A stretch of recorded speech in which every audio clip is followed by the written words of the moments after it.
Dear students, today we will continue with e-commerce business operations in the first chapter. By virtue of its similarities, the scope of operations for e-commerce is nearly as broad as traditional commerce. As you know, in the manual commerce, there will be like accounting, maintaining accounts, maintaining inventory, maintaining production activities, all those things will be there. In the same way, this is e-commerce is similar. All those things are there in this e-commerce business operation. Only the thing is we will use computers or electronics media to maintain the business operation. E-commerce includes both traditional activities, example, providing product information, and new activities, example, conducting online retail in virtual malls, publishing digital information. Some of the common operations that define e-commerce are specific business to business and business to customer interactions. We'll call it as a B2B and B2C type of interactions, such as goods or service trading. Goods means what the products are there for the selling purpose. We'll call it as a goods or service. There may be service oriented business. Maybe, for example, best example is banks or maybe courier service. Goods or service trading, sales, promotion and advertisement, online digital content delivery, electronic funds transfer and transaction processing, that we will call it as a EFT, electronic fund transfer, and in India we will call it as a NEFT, National Electronic Fund Transfer, electronic share trading, electronic bills of lading processing, collaborative work interaction, manufacturing, management e-commerce, account settlement, online sourcing, okay, that is BPO, public procurement, direct consumer marketing, inventory management, so handling the items which are there for the purchase or sales, that we'll call it as a inventory management, post sales service. After the sales, there may be sometime the customer will return the product, or there may be the service, warranty service may be there, that we will call it as a post sales service. Commercial auctions, consumer oriented e-commerce applications. The wide range of applications for the consumer marketplace can be broadly classified into entertainment, that is movies on demand, as it is famous now, video catalog, interactive ads, multi-user games, and online discussion rooms. Financial services and information, that is home banking, financial services, and financial news. Essential services, home shopping, electronic catalogs, telemedicine, remote diagnostics, educational and training, interactive education, video conferencing, online database. Okay, these are related to consumer oriented e-commerce applications. Benefits from various points of view. The benefits of e-commerce have various views which include from business point. Okay, if I see from the business point, what are the advantages? Okay, extends the range of sale territory.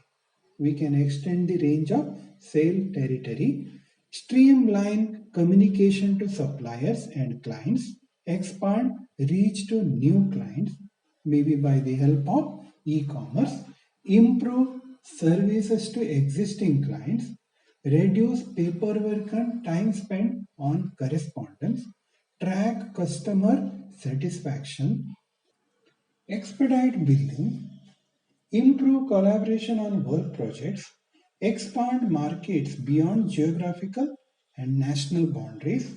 As you know, when it is online, all these advantages we will get. Leverage legacy data, improve inventory control, order processing, establish position in emerging e-commerce marketplace. Lower cost of overhead, realize economies of scale by increasing sales volume to new markets, monitor competition and industry trends, improve or expand product lines, locate new suppliers, products that could be included in catalog. Okay, this is in the business point of view. In the business point of view, what all the benefits are there? Okay, and there are common benefits. Some commonly we can mention. So the sales market we can increase, we can reach to new client, we can reduce the paperwork as there is maybe SMS or mailing system. You can track the customer satisfaction, whether the customer is satisfied or not. You can send the review. Okay, you can take the review from the customer. Okay, and express billing system. You can improve the work projects, or maybe you can take the information about the product and you can try to improve the product. All those things, even you can control the inventory, whether the product is reached to customer or not, whether when it is returned, whether it is returned to production area or not, or maybe to the go down or not. All those things we will come to know easily. Okay, in the business point of view, if we are making business, what will be the advantages? For marketing point of view, improved market analysis, product analysis and customer analysis. Okay, all these things automatically we can make market analysis. We can analyze the market, we can analyze the product, and we can analyze the customer, that is customer satisfaction. Low cost advertisement, like if there is an online means automatically the cost is less compared to offline marketing.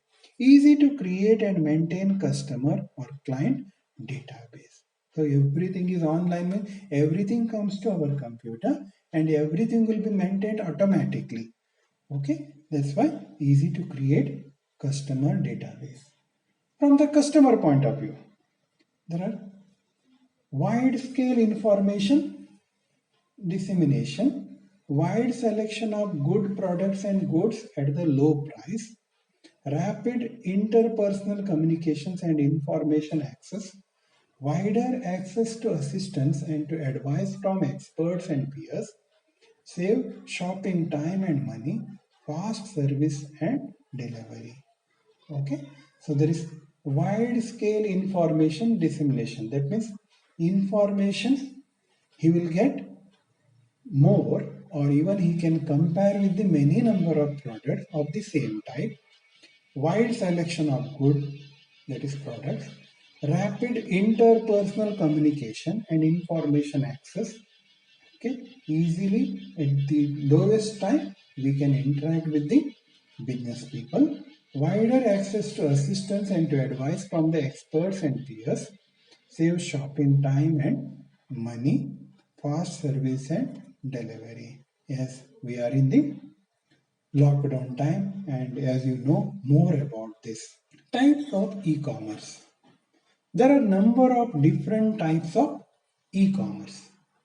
Okay, and those types are: first one, business to consumer, and second one is business to business, third one, consumer to business, and fourth one, consumer to consumer, and fifth one, business to employee. Okay, so these are more common types. These are more common types of e-commerce. First one, business to consumer. It is the direct trade between companies and end consumer. For example, today you are moving to a medical pharmacy site and you are ordering one medicine, then it is directly from consumer to business. That we will call it as a business to consumer, B2C. Direct trade between companies and end consumer. This is the direct selling via the internet.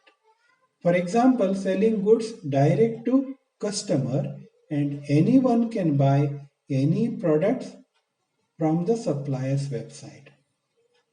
In this model, The major benefit is the e-commerce works as a retail store over internet.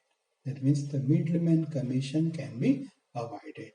So the middleman commission benefit the consumer will get. That may be the advantage of first type, business to consumer. So from the business point of view, the product is selling, and the consumer point of view, he is getting the product for the less price. Business to business, business to business e-commerce. If we are selling product from one business to another business, maybe for example, if the company sells the product to distributor or shopkeeper, okay, then that we will call it as a business to business, B2B. It is the trade that takes place between companies. Terms like offshoring and outsourcing are generally associated with B2B e-commerce. For example, if I give my company's payroll work to another accounting firm, it would be deemed as outsourcing. The term offshoring decides the outsourcing term further.